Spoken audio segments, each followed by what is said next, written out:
There are 10 important updates in the upcoming release of WCAG 2.2 that you need to be aware of whether you're designing websites, apps, or presentations.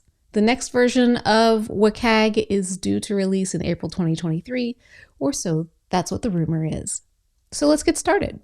Number 1 is 2.4.11, and it has to do with the focus states of elements as you're navigating around a website or an app with the keyboard. The entire element that is being focused on has to be enclosed within the focus state. So if you have a radio button and a label, don't just focus on the radio button, put your focus state around the whole radio button and label entity. And those focus states have to have a minimum contrast of 3:1 with the surrounding colors. I've seen way too many focus states that are almost impossible to tell that they're there. Number 2 is another navigation issue, 2.4.12. It's a new AA standard, and it's to do with making sure those focus states aren't obscured. So let's say the page has a sticky header or footer or some other element, and when I move the focus item around, some of them are hidden behind the banner or the navigation and I can't see them. So we have to make sure by this rule that the focus is not entirely hidden by those elements. If it's partially hidden for AA standard, that's okay. Number 3 is 2.4.13. This is a new AAA standard where the focus that we talked about previously, in .12, you could have the focus partially obscured by the pieces, but if you want to go for a AAA standard, none of the focus can be obscured by anything else on the page. So 2.5.7 is a new AA standard. The problem here would be something like I can't hold down a mouse button and drag it accurately enough to move items in a list. The user should be able to either click on the object that they want to move and then click on the destination and have it move on that second click, or there should be some on-screen controls for the object so that when the one you want to move is selected, you can use those on-screen controls to then move that object to where it needs to be. This is going to be especially tricky for our LMS creators, manufacturers, coders, the people who do the learning management system softwares. This one is going to be a big deal for them, and it's going to require a lot of work to meet the AA standard for this new one. Number 5 has to do with tap target sizes. It's 2.5.8, and it's a new AA standard. And now there is actually a requirement to meet AA compliance that the target has to be a minimum tap target size of 24 pixels by 24 pixels. This doesn't just apply to the tap target size itself, it also applies to the spacing between buttons. So now there is a minimum spacing of 24 pixels between buttons or other interactive elements on the page.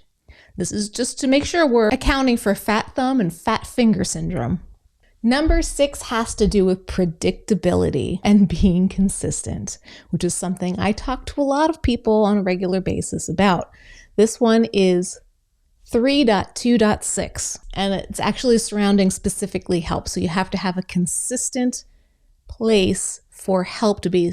The problem could be worded that, I'm trying to fill out this form on the website and I'm not quite sure what it needs. I remember on some other pages there was a help chat window, but it's not here and I'm not really sure where to go. So you need to make sure that any options for help or support are predictably located and consistent across your whole site.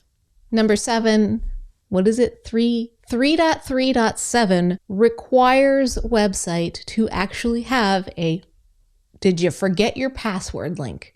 A user has to be able to reset their password or get their password by email. Yep, that is a new AA standard, and I love it.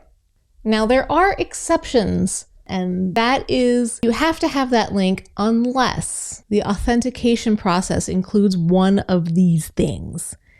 Another authentication method so that you're not testing the cognitive function of a human being, meaning they don't have to remember a long, complex password. Or if there is a mechanism in place to assist a user in completing this cognitive function test of remembering a password, so like a password hint. which leads us into the next one, which is number 8. And it's the same rule, but for AAA compliance, there are zero exceptions, which means you must 100% have the forgot password link that gives you an email to reset. Number 9 has to do with some input assistant. It is 3.3.9 is about redundant information entry. And this is a new single A standard, which means you have to do this one. And we can state the problem kind of like this. If I'm online and I'm trying to make a medical appointment and I'm filling out this form and I already filled out my address in one place and I get to another part where they want my address again, not like shipping and billing here, like the same thing.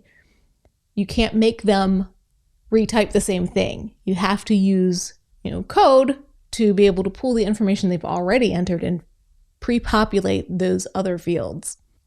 There are some exceptions for this, and re-entering the information, you can do that if re-entering that information is absolutely essential.